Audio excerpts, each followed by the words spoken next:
ఇండ్లు కూలగొట్టినందుకు గత 10 రోజులుగా వాళ్ళని రోడ్డు మీద నిలబెట్టినందుకు ఎండకు వానకి ఇబ్బంది పెట్టినందుకు ముందు బహిరంగంగా క్షమాపణ చెప్పండి. అడ్డమైన కేసులన్నీ పెట్టారు వాళ్ళ మీద. ఏమడిగారు వాళ్ళు? మా ఇండ్లు కూలగొట్టొద్దని అడ్డం వస్తే అడ్డమైన కేసులు పెట్టారు వాళ్ళ మీద. ఫస్ట్ ఆ కేసులు విత్డ్రా చేయండి. అట్లాగే నిజంగా చెప్పాలంటే ఆ కూల్చివేతల కంటే కూడా అవమానకరమైన మాటలు, ఎంత బలుపు ఎంత కావురం మంత్రులకు నాకు అర్థం కాదు. పెయిడ్ ఆర్టిస్టులు అంటావా? నువ్వు పెయిడ్ ఆర్టిస్ట్వి. ఇలా గవర్నమెంట్లో ఉండి పందికొక్కులాగా ప్రభుత్వ సొమ్ము దోచుకుంటూ 1000 కోట్ల కాంట్రాక్ట్లు నీ కొడుకు కంపెనీకి ఇచ్చుకుంటూ ప్రభుత్వ సొమ్మును పందికొక్కులాగా తింటున్న వాడు పెయిడ్ ఆర్టిస్టు. పేదలు ఎందుకు అవుతారండి పెయిడ్ ఆర్టిస్టులు?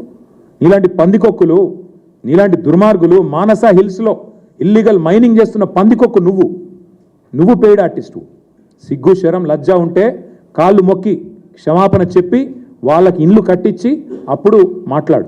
ఇండ్లు కూలగొట్టడమే కాకుండా చేసిన దివాలా కోర్పని చేయడమే కాకుండా వెనకాల రియల్ ఎస్టేట్ మాఫియాని ప్రోత్సహించడమే కాకుండా వెధవ పని చేసి మళ్ళీ ఇంకా వెధవ మాటలు మాట్లాడుతూ ఉన్నారు. ఇంకా ఘోరం ఏంటంటే బాధాకరమైన విషయం, అసలు ఒక ఆయనేమో హైదరాబాద్లో ఏసీ రూమ్లో ఇక్కడ కూర్చొని డైలాగులు కొడతాడు.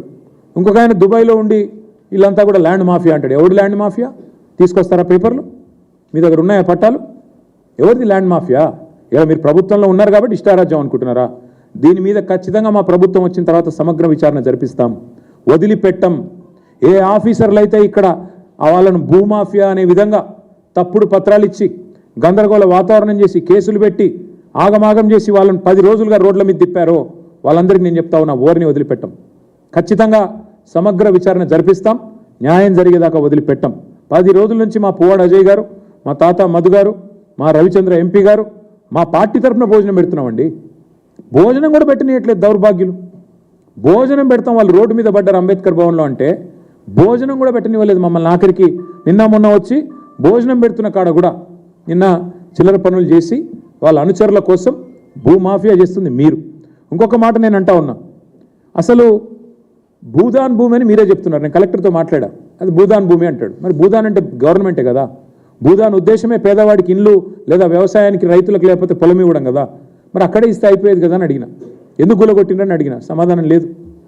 ఏందట అంటే పక్కన విల్లాలు కట్టిండట ఒక ఆయన, కాంగ్రెస్ ఆయన.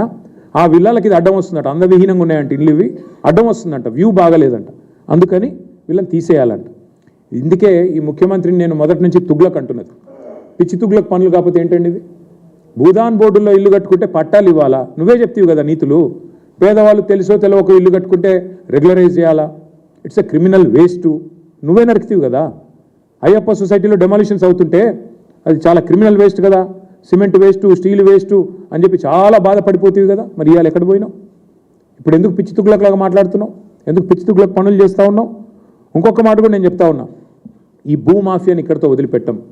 ఎవరైతే భూదాన్ భూములను